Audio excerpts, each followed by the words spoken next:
बिस्मिल्लाहिर्रहमानिर्रहीम। बिस्मिल्लाहिमिनश्शैतानिर्रजीम बिस्मिल्लाहिर्रहमानिर्रहीम। अस्सलाम वालेकुम एवरीवन।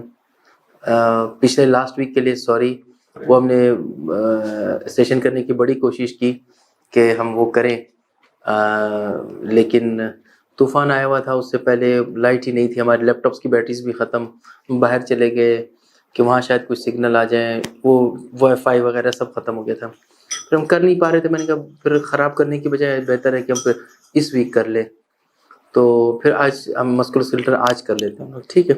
क्वेश्चन थोड़े 26 क्वेश्चन हैं, थोड़े ज़्यादा हैं, थोड़े हम स्पीड से करेंगे ना, क्योंकि एसएक्यूज भी करने हैं हमने। तो let's start from question number 1। 60 years old male patient of multiple myeloma complains of severe body pains.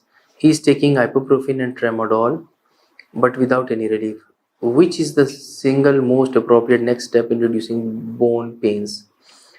अच्छा, ये जो क्वेश्चंस हैं, इस तरह के 2-3 क्वेश्चंस आ सकते हैं। ये पैलिएटिव केयर या टर्मिनल केयर के हवाले से होते हैं, सिम्टम कंट्रोल्स पे, ठीक। वहाँ पे कैंसर में ना pain control is very important. जहाँ मैंने पता है कि पेशेंट की ट्रीटमेंट अब नहीं है, पैलिएशन पे है, सिम्टम कंट्रोल ज़रूरी है। पेन बड़ी डिस्टर्बिंग होती है।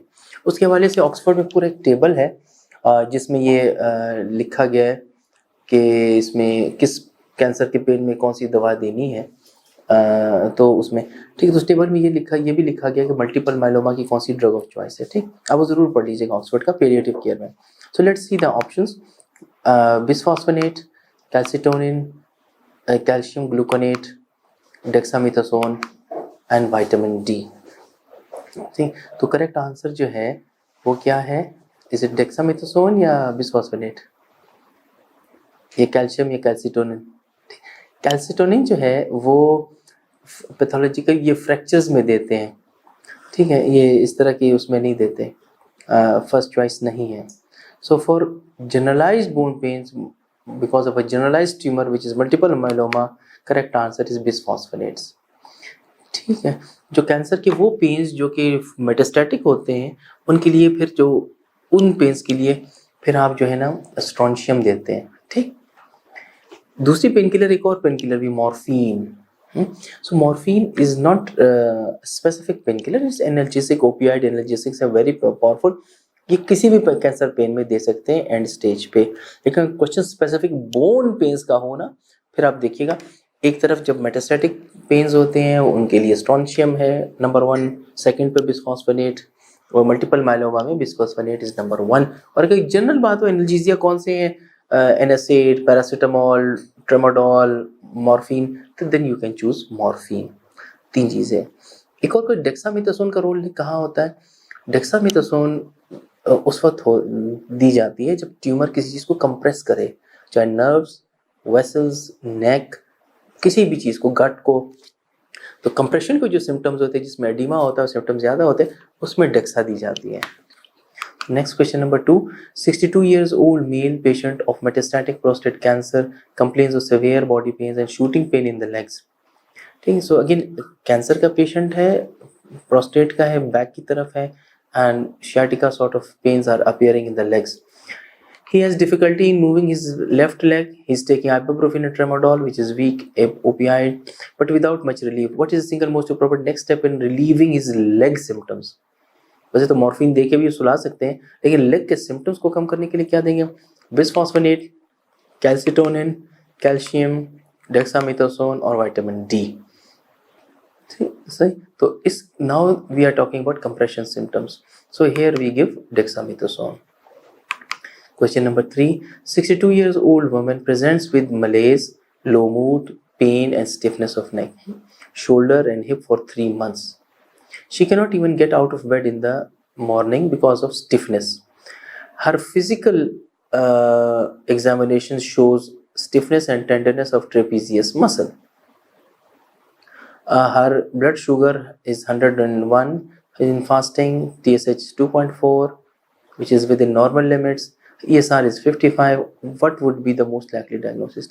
So again, ये जो क्वेश्चन है ना, ये बहुत इंपॉर्टेंट क्वेश्चन इस तरह के आते हैं। एज चेक कीजिएगा, 50 प्लस है, फीमेल है, Malaise and low mood are constitutional symptoms. Pain and stiffness of shoulder and hip for 3 months. Shoulder और hips, इनके ना ये जो गर्डल्स होती हैं, गर्डल को पता है क्या होता है? इसको आम लोग गार्डर कहते हैं, लोहे का गार्डर, ये वाले। फॉर एग्जाम्पल कोई ऐसी वर्टिकल चीज़ है इस पर जो हॉरिजेंटल लगा हुए होते हैं ना, उसको गर्डल कहते हैं। लाइक हमारी स्पाइन है वर्टिकल, तो उसमें shoulder is a girdle, girder. अच्छा, फिर नीचे जहाँ जाते हैं, फिर 2 लेग्स हैं, 2 लेग्स हैं, उसके ऊपर एक गर्डल पड़ा हुआ है, ठीक।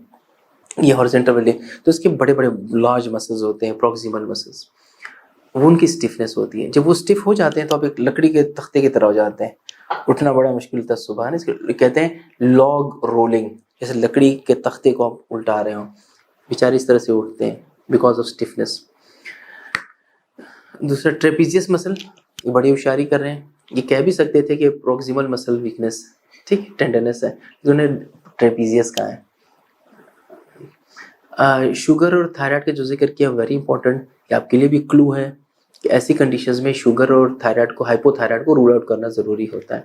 ESR इसलिए कि the first initial test of polymyalgia rheumatica, temporal arteritis, inflammatory condition is ESR, जो कि 50 से ऊपर होता है।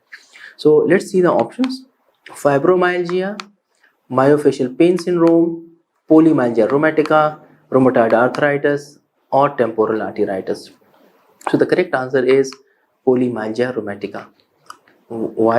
Because it's a female of ये elderly में आ गई है, and proximal pain and stiffness है उनको, और constitutional symptoms भी है, ESR भी ज़्यादा है इनका। Fibromyalgia is a condition in which there are tendinitis. Fibromyalgia में small muscles की होती है, generalized aches and pains होते हैं इस चीज़ में, और उनके टेंडर पॉइंट्स भी होते हैं। मायोफेशियल पेन सिंड्रोम क्या है? उसमें myofascial muscles and facial pen syndromes होती हैं, उसमें ट्रिगर पॉइंट्स होते हैं, और दबाते हैं तो शूटिंग पेन स्टार्ट हो जाती है। So there is a difference between trigger points and tender points. Tender को जब दबाते हैं उसी जगह पे दर्द होगा, ट्रिगर पॉइंट्स पे जब दबाते हैं तो ट्रिगर होती है पेन बड़े एरिया पे। Rheumatoid arthritis is synovitis. Temporal arteritis is just like polymyalgia rheumatica but with symptoms in the head and neck region. कौन कौन से सिम्टम? आई सिम्टम हो सकते हैं, serious problems, tenderness in the scalp, temporal arteritis, masseter muscles, जो jaw के सारे muscles की ब्लड सप्लाई वो नैरो हो जाती है बिकॉज ऑफ इन्फ्लेमेशन, क्लॉडिकेशन होती है ऑन च्यूइंग, जिसको कहते हैं जॉ क्लॉडिकेशन, ठीक है, तो वो टेम्पोरल आर्टेराइटिस में होता है। So this is, there are no symptoms of temporal, ये सिंपल पोलीमाइल्जिया रोमैटिका है।